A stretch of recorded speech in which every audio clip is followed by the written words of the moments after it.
चलिए तो हमने इवॉपरेशन के बारे में पढ़ लिया था, उसके फैक्टर्स देख लिए थे और ये भी देखा था कि असल में जो हम वर्ड यूज़ करेंगे आगे जो हम क्वेश्चंस करेंगे तो वर्ड यूज़ करेंगे कि इवॉपरेशन कॉजेस कूलिंग, तो उसका असल में मतलब क्या है। ठीक है, ये सब चीज़ें हमने देख ली थी। तो अब हम क्या करते हैं, एक कुछ क्वेश्चंस है, उस क्वेश्चंस को डिस्कस कर लेते हैं। कि जैसे सबसे पहला क्वेश्चन है कि why do we keep ether and acetone at cool place। तो कहता है कि हमें ईथर एक केमिकल कंपाउंड है, ठीक है, और एसीटोन जो जनरली आपके नेल पेंट रिमूवर्स वगैरह जो होते हैं उनमें डाला जाता है एसीटोन। तो ये दो जो चीज़ें हैं इनको हम कूलर प्लेस में मतलब ठंडी जगह में ऐसा क्यों रखते हैं, इसके पीछे रीज़न क्या है। ठीक है, तो पहले लिख लेते हैं, उसके बाद समझते हैं कि असल में क्या रीज़न है। ठीक है, तो these liquids are easily evaporates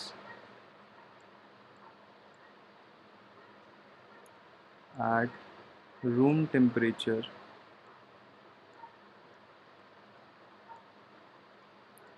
and ether and acetone are inflammable।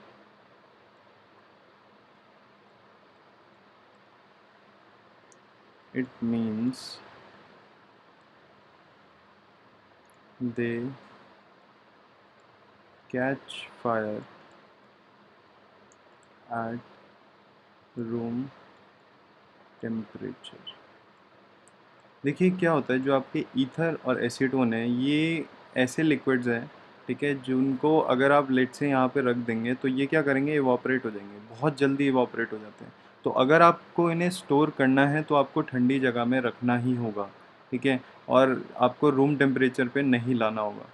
तो अगर ये बहुत जल्दी इवापोरेट हो जाते हैं, इसके अलावा क्या इनका डिसएडवांटेज है कि असल में जो आपके ईथर और एसीटोन है ये इनफ्लेमेबल होते हैं। मतलब ये बहुत जल्दी आपके रूम टेम्परेचर पे फायर मतलब आग लगा सकते हैं बेसिकली। कि लेट से आपने यहाँ पे एसीटोन डाल दिया है, बहुत सारा अमाउंट में होना चाहिए, ठीक है, और आपने रूम टेम्परेचर में रखा हुआ है, तो उनकी बॉइलिंग पॉइंट इतनी नहीं है कि वो वहाँ तक रीच कर पाए, तो जल्दी इवापोरेट होंगे और इसके साथ साथ वो आपको फायर भी कॉज कर सकते हैं। तो इसीलिए हम इन्हें ठंडी जगह पे रखते हैं ताकि ये सारी चीज़ें ना हो। ठीक है, फिर एक और क्वेश्चन आता है कि अगर मैं बोलूँ आइस, ठीक है, एक होता है आइस और एक होती है आपका वाटर। तो अगर मैं दोनों को एट सेम टेम्परेचर ले लूँ, मतलब दोनों को अगर 0 डिग्री सेल्सियस में ले लूँ, तो क्या आप मुझे बता सकते हैं कि कौन सा ज़्यादा ठंडा करेगा। तो पहले क्वेश्चन लिख लेते हैं कि why ice cool better than water at 0 degree Celsius और 273.15 केल्विन। 273 भी आप लिख सकते हैं, ये एग्जैक्ट वैल्यू है। ठीक है, तो अब देखिए क्या होता है। एक्चुअली अगर मैं बात करूँ 0 डिग्री सेल्सियस आइस की और वाटर, मैंने क्या करा है, मैंने आइस लिया है एक साइड और एक साइड वाटर लिया है, ये दोनों मैंने ले रखे हैं at temperature of 0 degree Celsius. ठीक है, अब जब मैंने ये दोनों 0 डिग्री सेल्सियस के बेसिस पे ले रखे हैं तो आप एक चीज़ नोटिस करेंगे कि यहाँ पे जब मैं आइस की बात कर रहा हूँ तो आइस क्या कर रही है, आइस आपकी हीट एनर्जी को ऑब्जॉर्व कर रही है, एब्जॉर्ब आपकी हीट एनर्जी। ठीक है, उसके साथ साथ आपका latent heat of fusion, latent heat of fusion. ठीक है, इस इन दोनों चीज़ों को एब्जॉर्ब कर रही है एट इस टेम्परेचर पे। बट अगर हम वाटर की बात कर रहे हैं तो वाटर सिर्फ और सिर्फ आपकी क्या चीज़ एब्जॉर्ब कर रहा है, सिर्फ आपकी हीट एनर्जी। ठीक है, क्योंकि आप अगर अपने हाथ में अगर पानी डालेंगे और कुछ देर अगर रख के रखेंगे तो वो अपने आप इवापोरेट होगा और आपको पता है इवापोरेशन कॉजेज कूलिंग।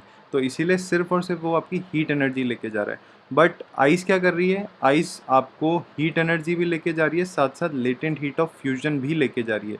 तो ये ज़्यादा एनर्जी कंज्यूम कर रही है, अगर हम देखें ये कंपैरेटिवली ज़्यादा एनर्जी कंज्यूम कर रही है टुगेदर। तो जब ये ज़्यादा एनर्जी कंज्यूम कर रही है, ज़्यादा हीट एब्जॉर्ब कर रही है, तो क्या इसका क्या मतलब है कि ये ज़्यादा ठंडा करेगी, ठीक है। तो यही चीज़ को हम बस अब लिखेंगे कि एक्चुअली यहीं पर लिख देते हैं, इसको बना देते हैं इसे। तो क्या लिख सकते हैं कि सबसे पहले ice eight 273 kelvin would absorb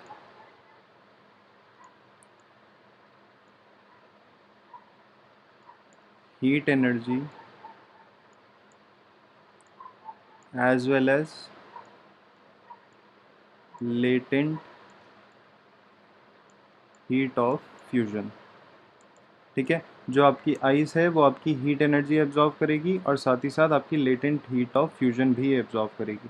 but अगर हम वाटर की बात करें तो बट वाटर एट 273 केल्विन। अब देखिए 273 केल्विन का मेरा मतलब क्या है, 0 डिग्री सेल्सियस, क्योंकि 0 डिग्री सेल्सियस को जब आप केल्विन में चेंज करेंगे कैसे करेंगे, सेल्सियस को प्लस 273, तो आपका जो आंसर आ गया 273 केल्विन, ठीक है। तो होपफुली आप समझ पा रहे होंगे कि ये असल में 0 डिग्री सेल्सियस है, कि यहाँ पे अगर मैं केल्विन लिख रहा हूँ या फिर 0 डिग्री लिख रहा हूँ तो मतलब सेम ही है, ठीक है। तो वाटर एट 0 डिग्री सेल्सियस या 273 kelvin only absorb heat energy, ठीक है, सिर्फ आपकी हीट एनर्जी ऑब्जर्व करती है। तो since ice absorb more heat therefore it cools better than water at 273 kelvin और 0 डिग्री सेल्सियस, ठीक है। इस चीज़ को आप ध्यान रखिएगा। तो ये यही रीज़न है कि असल में क्यों आपकी आइस, अगर आप आइस लेते हैं 0 डिग्री सेल्सियस में एंड वाटर लेते हैं तो ज़्यादा ठंडा आपको आइस, ज़्यादा कूलिंग इफेक्ट आपको आइस प्रोवाइड करेगी। अब इसी क्वेश्चन को अगर हम चाहें तो हम इस तरीके से भी पूछ सकते हैं कि एक्चुअली अगर लेट से जो आपका स्टीम वगैरह है, स्टीम वाले के साथ भी हम इस क्वेश्चन को मैनिपुलेट कर सकते हैं कि लेट से what produces more severe burn, boiling water और स्टीम, ठीक है। बॉइलिंग वाटर आपको ज़्यादा सिवियर बर्न प्रोवाइड करेगा या फिर आपका स्टीम, जो अब नॉर्मली आपकी स्टीम है, ठीक है। अब इनमें से अगर आपसे बोला जाए तो आप क्या लिख सकते हैं नॉर्मल, कि एक्चुअली आपकी स्टीम ज़्यादा सिवियर बर्न प्रोवाइड करेगी। क्यों? क्योंकि स्टीम के पास आपकी लेटेंट हीट ऑफ वेपराइजेशन है जो वाटर के पास नहीं है, सिंपल, ठीक है। तो steam produces more severe burn as compared to boiling water, since steam has hidden latent heat of vaporization, ठीक है, which water does not have, ठीक है। आप इस तरीके से भी लिख सकते हैं, या फिर अगर आप इनके इसके जैसा लिखना चाहो तो इसके जैसे भी लिख सकते हैं कि लेट से ये आपकी स्टीम है। अब यहाँ पे एब्जॉर्ब की बात नहीं हो रही है तो आप एब्जॉर्ब वाला तो केस कंसिडर नहीं करेंगे, और यहाँ पे आपका बॉइलिंग वाटर है, ठीक है, ये आपका बॉइलिंग वाटर है। अब देखिए स्टीम की जब मैं बात कर रहा हूँ तो स्टीम के पास कुछ एनर्जी होगी, ठीक है, प्लस उसके पास लेटेंट हीट ऑफ वेपराइजेशन है, ठीक है। वहीं जब मैं बात कर रहा हूँ बॉइलिंग वाटर तो उसके पास एनर्जी ज़रूर है, ठीक है, but latent heat of vaporisation नहीं है। तो इन दोनों को अगर मैं कंबाइन कर दूँ तो किसकी ज़्यादा एनर्जी है, कौन ज़्यादा सिवियर बर्न करेगा, तो स्टीम, ठीक है। इस तरीके से भी आप एक्सप्लेन कर सकते हैं अगर आप चाहें तो। अब देखिए बेसिकली आपका पूरा चैप्टर थ्योरेटिकली ख़त्म हो चुका है, ठीक है।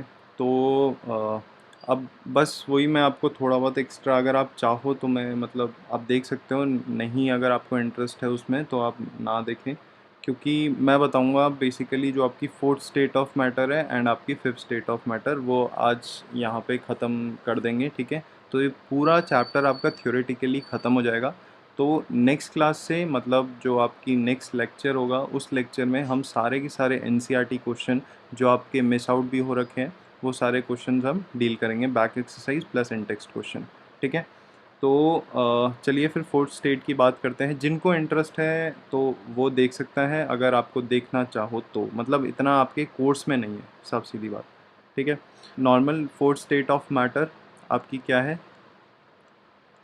तो फोर्थ स्टेट ऑफ मैटर का आपका नाम है प्लाज्मा, ठीक है। और अगर मैं जब ये प्लाज्मा की बात करता हूँ तो साफ सीधा मेरी बात आ जाती है कि ये प्लाज्मा एक हाई एनर्जी वो है, इसके पास काफ़ी ज़्यादा एनर्जी है, हाई एनर्जी, ठीक है।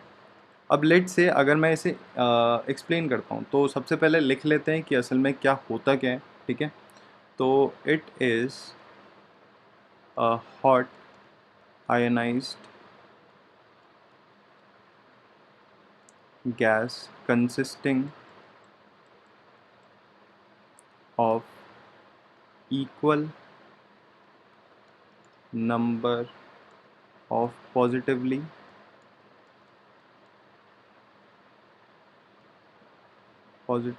charged ions and negatively charged electrons, ठीक है। तो ये जो चीज़ है देखो, इसकी डेफिनेशन देख के आपको थोड़ा बहुत कॉम्प्लेक्स लग रहा होगा। तो क्या होता है बेसिकली, जैसे लेट से ये गैस है, ठीक है, एक कोई गैस है और उस गैस में आपके equal number of positive ions है and equal number of negative ions है, ठीक है। ये मिल रखे हैं और इक्वल नंबर पे है, अगर जितने पॉजिटिव मेरे आयंस है उतने ही मेरे नेगेटिव आयंस है। और ये जो चीज़ है ये चीज़ आपकी है गैस, और इसको मैंने आयनाइज क्यों बोला है? आयनाइज का मतलब होता है चार्ज, कि उस गैस में चार्ज है कुछ ना कुछ, ठीक है। तो ये मेरी आयोनाइज्ड गैस है, सिंपल आप ये समझिए। तो प्लाज्मा के अगर आप देखना चाहें एग्जाम्पल, तो कुछ एग्जाम्पल है जैसे कि लाइटनिंग, ठीक है। आपने देखा होगा जैसे लाइटनिंग जब होती है तो जब बारिश वगैरह होती है तो लाइटनिंग वाइटनिंग जब होती है तो लाइटनिंग को आप किस कैटेगरी में डालेंगे, किस स्टेट ऑफ मैटर में डालेंगे? लेट से अगर आपको प्लाज्मा नहीं पता है, ठीक है, अभी के लिए आपको थ्री स्टेट्स ऑफ मैटर ही पता है। थ्री स्टेट्स ऑफ मैटर वो क्या क्या है आपकी? सॉलिड, लिक्विड एंड गैस, ये तीन आपको पता है।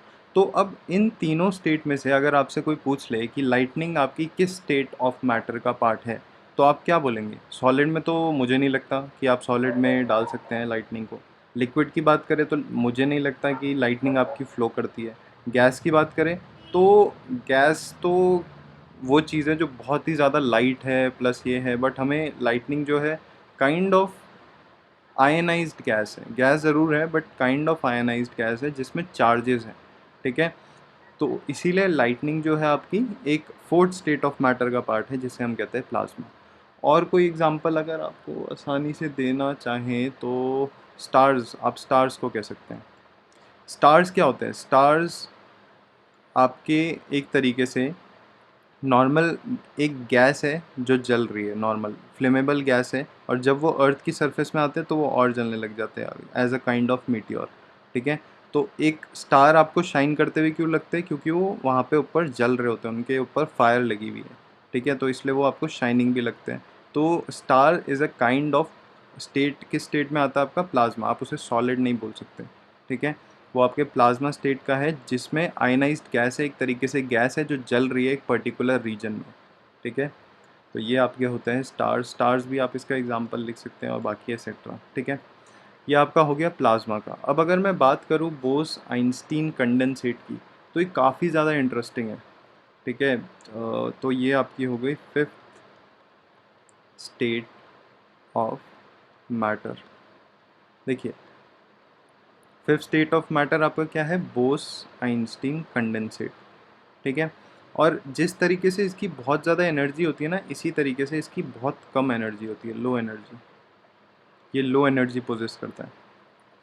अब ये असल में बोस आइंस्टीन कंडेंसेट क्यों ऐसा रखा गया, क्योंकि हमारे इंडिया के एक साइंटिस्ट थे जिनका नाम था सत्येंद्र नाथ बोस, आई गेस, हाँ, सत्येंद्र नाथ बोस, और एल्बर्ट आइंस्टीन, इन दोनों ने मिलकर इस फिफ्थ स्टेट ऑफ मैटर की खोज करी थी। तो इसीलिए Bose is for Satyendra Nath Bose, Einstein is for Albert Einstein, and condensate जो आपका बनेगा कि असल में वो होता क्या है। ठीक है, अब देखिए मैं इसकी डेफिनेशन लिखूंगा, आप देखो इसकी भी डेफिनेशन आपको थोड़ी बहुत कॉम्प्लेक्स लगेगी। It is a state of matter in which separate atoms of subatomic particles cooled at cooled to temperature very near to absolute zero. Absolute zero temperature आपका होता है 0 केल्विन, या फिर आप बोल सकते हैं -273 डिग्री सेल्सियस। ये एब्सोल्यूट ज़ीरो टेम्परेचर आपका वर्ल्ड का मिनिमम टेम्परेचर है। ठीक है, वर्ल्ड का मिनिमम टेम्परेचर, इससे ज़्यादा कोई टेम्परेचर रीच हो ही नहीं सकता है। एब्सोल्यूट ज़ीरो इज़ 0 केल्विन, मतलब -273 डिग्री सेल्सियस को जब आप केल्विन में करेंगे तो वो ज़ीरो बन जाएगा। ये आपका होता है absolute zero temperature, absolute zero degree kelvin. ठीक है, तो इस टेम्परेचर, अब देखिए ये कंपैरेटिवली कॉम्प्लेक्स लग रहा होगा आपको। अब देखिए इसको समझते हैं कि क्या है। देखो क्या हुआ था जब सत्येंद्र नाथ बोस और एल्बर्ट आइंस्टीन जब एक्सपेरिमेंट कर रहे थे, तो उन्होंने एक चीज़ देखी कि लेट से अगर आपको गैस दे रखी है, ठीक है, उस गैस को अगर आपको चेंज करना है लिक्विड में, तो आप क्या करेंगे? ठंडा करेंगे, गर्म करेंगे? मतलब टेम्परेचर के बेसिस पे अगर आपको चेंज करना है, तो आप, ये चीज़ वैसे मैं करा ही चुका हूँ, तो आप गेस करिए 2 सेकंड के लिए कि आप उस चीज़ को ठंडा करेंगे या गर्म करेंगे? कूल करेंगे। ठीक है, तो अब उन्होंने क्या देखा, उन्होंने देखा कि क्या ऐसा हो सकता है कि लेट से, अब देखिए गैस है, गैस एक मैटर है, ठीक है, और इस मैटर के पूरे पूरे पार्टिकल्स हैं, मतलब छोटे छोटे पार्टिकल्स हैं। तो क्या ऐसा हो सकता है कि मैं इसका टेम्परेचर इतना कम कर दूं कि असल में आपका वो जो एटम्स है, देखो अगर मैं टेम्परेचर कम करूंगा तो क्या होगा, ये गैस तो लग नहीं रहा, वैसे गैस के इतने पास मॉलिक्यूल्स होते नहीं है, गैस के मॉलिक्यूल्स बना लेते हैं कि गैस, ये है गैस के पार्टिकल्स हैं, ठीक है, दूर दूर है। तो मैंने इसका टेम्परेचर डाउन करा, पहले ये समझते हैं, मैंने इसका टेम्परेचर डाउन करा, क्या होगा, मेरे जो पार्टिकल्स है वो कंपेरेटिवली पास पास आ जाएंगे। ठीक है, अब वो पास पास आ गए तो क्या बन गया, ये मेरी स्टेट बन गई लिक्विड।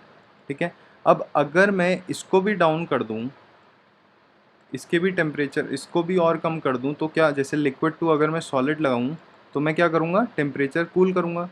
ठीक है, तो अगर मैं फिर से टेम्परेचर इसका और कम कर दूं, तो मेरा क्या बन जाएगा, मेरा सॉलिड बन जाएगा। ये मेरा सॉलिड बन गया जिसमें आपके गैप्स है ही नहीं। ठीक है, ये आपका सॉलिड बन गया। फिर उन्होंने बोला कि ये कब तक होता रहेगा, कि ऐसा हो सकता है कि भाई और अगर मैं टेम्परेचर डाउन कर दूं तो क्या होगा। तो उन्होंने और टेम्परेचर जब डाउन करके देखा, तो उन्होंने एक चीज़ नोटिस करी कि ये सारे के सारे एटम जो थे, ये जैसे ये एटम है, ये एटम है, ये एटम आपस में जो है, ये आपस में मिल गए एक दूसरे से। ये आपस में मिलजुल के इन्होंने एक बड़ा सा एटम बना दिया, ये एक बड़ा सा एटम बना दिया, जिसको नाम दिया गया सुपर एटम। ठीक है, ये बड़ा सा जो इन्होंने एटम बनाया, उस एटम का नाम आपको दिया गया सुपर एटम। ठीक है, और यही चीज़, यही आपकी नई स्टेट ऑफ मैटर आपको बन के आ गई, जो थी आपकी fifth state of matter, that is Bose Einstein condensate. ये आपकी मैटर है। अब देखिए जो डेफिनेशन है उसका मतलब क्या है, कि असल में separate atoms of the subatomic particle, ये जो आपके एटम्स है subatomic particle, is cool to temperature very near to absolute zero. इतना ठंडा कर दिया, इतना ठंडा कर दिया कि वो असल में सारे के सारे मिलजुल के उन्होंने एक बड़ा सा एटम बना दिया जो बन गया आपका सुपर एटम।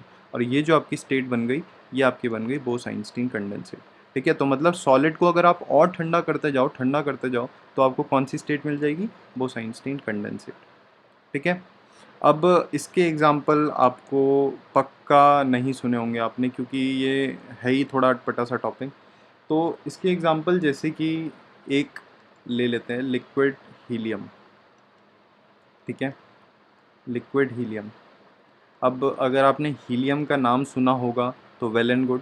असल में, और इसके आगे एक्सेट्रा लगा देंगे, क्योंकि बाकी जो हैं जैसे न्यूट्रॉन स्टार वगैरह भी होते हैं, बट वो नहीं पता होगा आपको प्रॉब्ली। तो लिक्विड हीलियम के साथ हम रिलेट कर सकते हैं किस तरीके से। जैसे लिक्विड हीलियम, अगर आपने हीलियम का नाम सुना होगा, जैसे बचपन में हर कोई बैलून्स लेता है ना। वो जो बैलून्स होते हैं जो हवा में उड़ते हैं, कि हम यहाँ से लेके खड़े हुए हैं और वो हवा में उड़ रहे हैं। ठीक है, हम बहुत खुश होते हैं कि वो हवा में उड़ रहा है, और अगर छोड़ दे तो वो ऊपर ऊपर जाते रहते हैं। तो उनके अंदर जो गैस भरी जाती है वो गैस होती है आपकी हीलियम। तो helium is a kind of gas. ठीक है।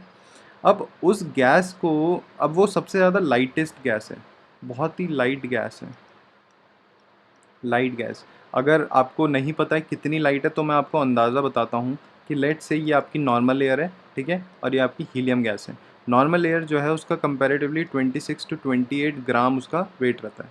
और अगर हीलियम की बात करूँ तो हीलियम जो आपकी गैस है उसका सिर्फ और सिर्फ 4 ग्राम वेट रहता है। तो आप देख ही सकते हो कि कितना लो है वेट इसका। तो काफ़ी ज़्यादा लाइटेस्ट गैस है।